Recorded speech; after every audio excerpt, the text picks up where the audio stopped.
ብዙ ጊዜ እኔ ራሽናል ነኝ ምክንያታዊ ነኝ ብሎ ያስባል የሰው ልጅ። ብዙ ውሳኔዎቹ ግን ኢሞሽናሊ ድራይቭ ናቸው። በስሜት ይወስንና በምክንያት እንትን ያደርጋቸዋል፣ ጀስቲፋይ ያደርጋቸዋል። ላይክ አሁን የሆነ ሰው እየሄደ ምናምን የሆነ ጫማ ቢያምረው ያምራል ጫማው ነገርና ለመግዛት ግን በዚህ ሰዓት እያሰበ ነበር።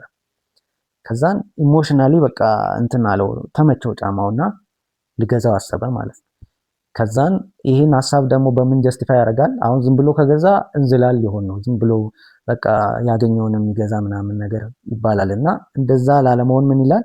ጫማዬ እያለቀች ነበርና እገዛለሁ ብዬ እያሰብኩ ነበር፣ ስለዚህ ድንገት ሳገኝ ገዛው ይላል ማለት ነው። ነገር ግን ሰውየው የወሰነው መጀመሪያ ኢሞሽናሊ ነው።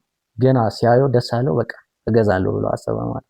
ግን ኢሞሽናሊ የምንወስነውን ነገር ራሽናሊ ደግሞ ምን እናደርጋለን? ምክንያት እንሰጠዋለን ወይ የሆነ ምክንያት እንደረብለታለን።